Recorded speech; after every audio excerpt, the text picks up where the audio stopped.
Hi friends, in this generative AI tutorial, we are going to learn about RAG, Retrieval Augmented Generation. What is the use of that and how it is helpful in generative AI models. Okay, so that's the agenda. And here we are going to demonstrate RAG. We will be using the Bedrock service. Okay, and I will give you a little overview about the Bedrock service, what it is. It's basically a aggregator service. So instead of invoking each model like Cohere, Anthropic, Amazon, Stability AI separately, one by one, and writing different consumption APIs, it will give you a single aggregated service. You just connect with the Bedrock. Bedrock has got its own APIs, and you can call any of these foundation model. And Bedrock is a serverless service. What does it mean? If in future your load gets changes, if it becomes more or less, so Bedrock can adjust the capacity accordingly. Okay, and you don't need to think about the server capacity. And these APIs can be accessed through the console, the AWS console. You can play with Bedrock APIs. You can also connect with the AWS CLI, and you can also connect with any of the SDK. You can create your own application in your own language, and you can use these APIs, and you can connect with any of these models. Okay, now let's come to RAG portion. And before coming to RAG, what value it provides, let's think about what are the challenges we face with the Gen AI model. One of the challenge of the Gen AI model is contextual memory. These models are stateless models. A stateless model means you ask any question and it will give you the response back. Suppose you are asking a question like, I want to visit Seattle and show me the tourist location in Seattle. It will give you all the information. Now you want to ask another question, and there you say, I love Amazon headquarters. I want to go there. Can you show me the route? Now the Gen AI model may not know which location you are referring to, because in the second question which you asked, the second prompt which you asked, you did not provide the exact location. So here, because we do not have the contextual memory, so whenever we create any of the chatbot, and where we expect the chatbot to remember all the previous conversation, we need to tweak the Gen AI model. The Gen AI model like ChatGPT or Llama model or Cloud Sonnet model, as they are, we cannot use them. Okay, so that's one of the challenge. Second challenge we see as a contextual knowledge. Contextual knowledge, like each enterprise will have its own intranet, will have its own data. Most of these generative AI models are trained with a huge amount of data, but that data is widely available over the internet. It's a public data. Okay, they do not have any of the information about our own private data. So the question comes, if we want to query some of the answers which are related to our own private internet data, how to do that? Because the model is not trained with that data, model does not have access to that data, how it will give the response? So Gen AI models failed in these situations too. The third issue with the Gen AI model is hallucination. Hallucination is like, if most of the current information, suppose any match which is happening right now, and I am looking for the current score or current share market, these models will not have access to that. The reason is, these models may be trained sometime back, so they have only information of the data which they were trained for. They may not have information about the latest information. Okay, so if I am looking for the score, maybe some match which is happening in today's date, it will try to give us some information, because the model loves to reply, and sometimes it may give us the wrong information, and the model gives the information in a very confident way. We feel the information is correct. Okay, so these are the major three challenges which we found from the Gen AI models. Okay, now how the RAG will help us in these things. So with the RAG, you can add your data sources, the external data sources. Like I told you in the second point, it doesn't have the contextual knowledge. So in the RAG, it provides you a a contextual memory. Okay, so in that memory you can add different type of data sources. Your data sources can be your current intranet, your data sources can be your current enterprise data, your data source could be your latest information through the internet websites.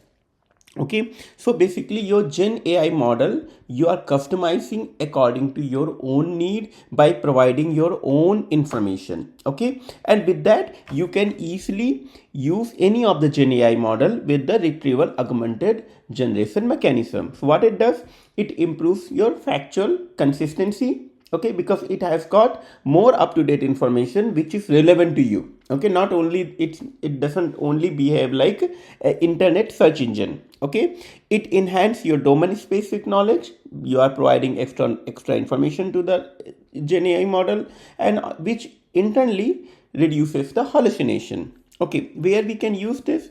Definitely you can use the contextual chatbot. I told you, in any of the chatbot which you develop, you always want the chatbot should remember the previous conversation. Okay, so all those conversation you can basically stored in RAG memory. Okay, so whenever the bot will reply you, bot will have all the previous conversation which you had it in the memory. Okay, domain relevant question and answer. So if you create any of the chatbot which is related to your enterprise, you can feed your enterprise data, so it will have all of your domain relevant information. Third one is personalized recommendations. When it has got all the up-to-date information, the relevant information, it can give you all the personalized recommendation. And also we can give to the Gen AI model, we can give our own personalized recommendation, like okay, in such situation the model has to do this, in such situation the model has to do this. Okay, so the model, when the model will reply you the answer, it will make sure whatever the recommendation you have fed into that. Okay, and the last point is application requiring knowledge refresh. If you want to refresh any of the knowledge in any of the application, basically you can also integrate with the RAG. Okay, now here we will see how to use this RAG with Bedrock console. Okay, how to use this RAG based solution into a from your Bedrock. Okay, so this is the Bedrock console. In the Bedrock, you can first come to model access, and you can go over here, and here you will get a button, because for me most of the model access is already granted. If it is not granted for you, there will be a option will come like enable model access. You can select your model and submit it at the last. Okay, and you will get access to your model. Okay, and you can come over here the test. So here you can test through the console. You can test, you can select any of the models. Suppose we are selecting like Nova Premier model provided by the Amazon. Apply. Okay, and you can provide a prompt over here. Okay, simple prompt. Okay, like I would like to visit Seattle. Can you give me tourist locations? Okay,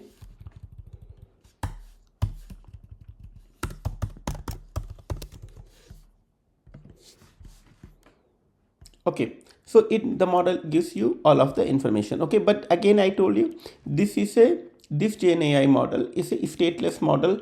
It doesn't have the contextual information. Okay, now you want to use the RAG.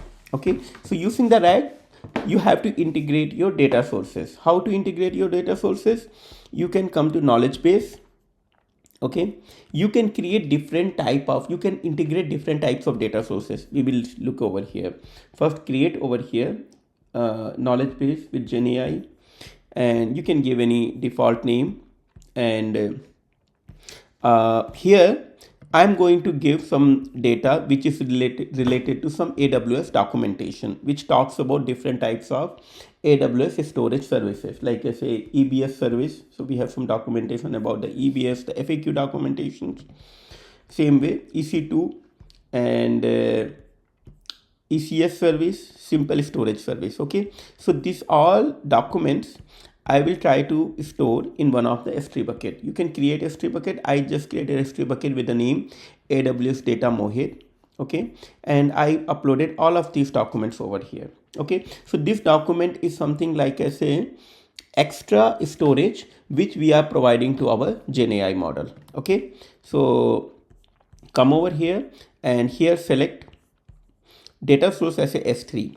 Okay, apart from the S3, you can also select any of other data sources. I told you you can also give a web crawler. So what it will do, it will crawl to a particular website. Okay, so when it will give you the answer, it will make sure those answers are very much customized according to that website data.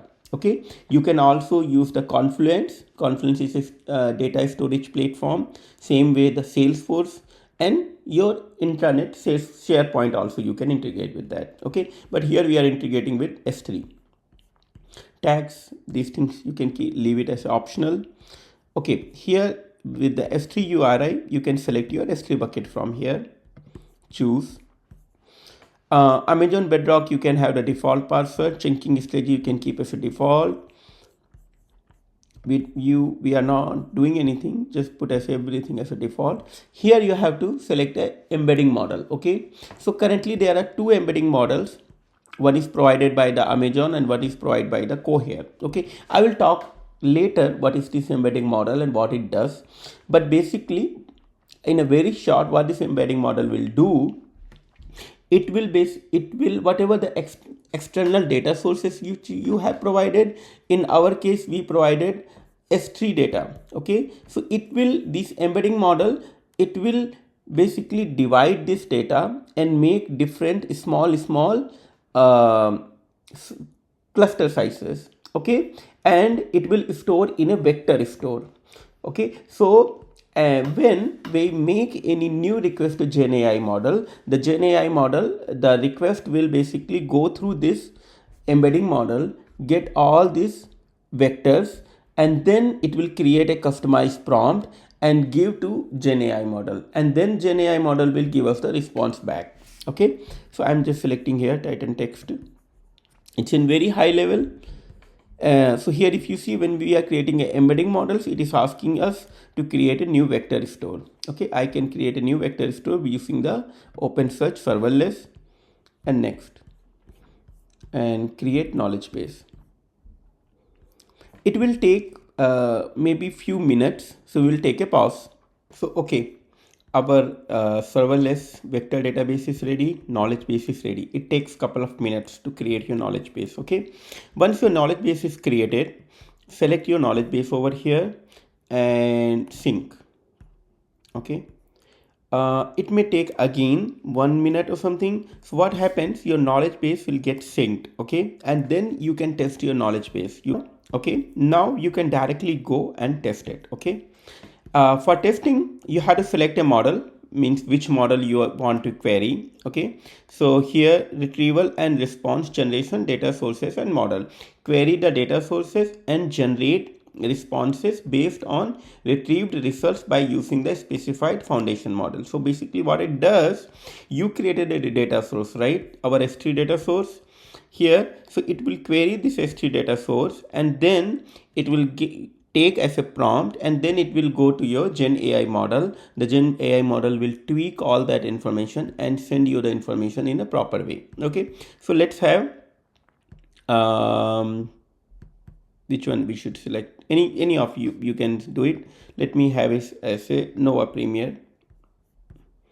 Apply. Okay, rest all this information you can keep it like this. We are not selecting any filter, guardrail, let it be like this. Okay, and now let me ask the questions which are very specific to that data source. Okay, so if you see here, I have put something related to AWS storage class. Okay, so let me put it here. What are AWS storage classes.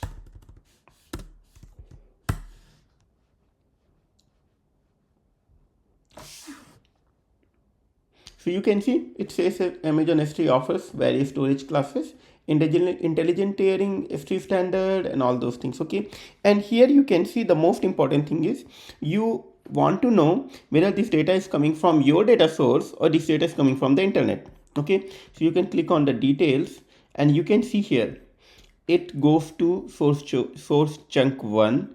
It's basically here you can open it. It comes to your S3, and in the S3 it's coming from the Amazon simple storage service.pdf. From this document it is fetching all this information. Okay, so and not only one data source, it will refer to give you answer. It will basically go through all these data, okay, which we have stored over here. And it will create a proper response, and you will get a response over here. You can see here, this is our response. Okay, so here let's talk another question. And what is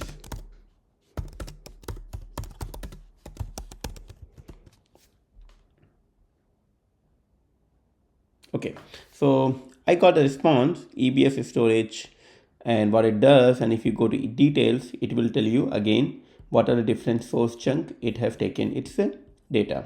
Okay, now let's ask another question. Okay, what are different EBS volumes? Okay, so we know it's a little different question. Okay, different EBS volumes. Okay, let me see what it does. So if it finds any of the question for which we have not provided any data source, it will not basically hallucinate. Our model will not hallucinate. It will tell clearly, okay, it cannot assist with this information. Okay, so this is the way you can integrate your own data set with generative AI models, and there you can customize your generative AI model with your own needs. Okay, so these knowledge bases not only need to be as you know, not only need to be added data through S3, you can directly connect to your SharePoint, the internet SharePoint. You can also connect with any of the website. You can connect with a Confluence, and you can also connect through the custom data source. Okay, so it's a very powerful tool. With that, you can use your generative AI model capability with your need. Okay, so if you have any questions, don't hesitate to ask me in my email, or you can also WhatsApp me in this phone number. Thank you.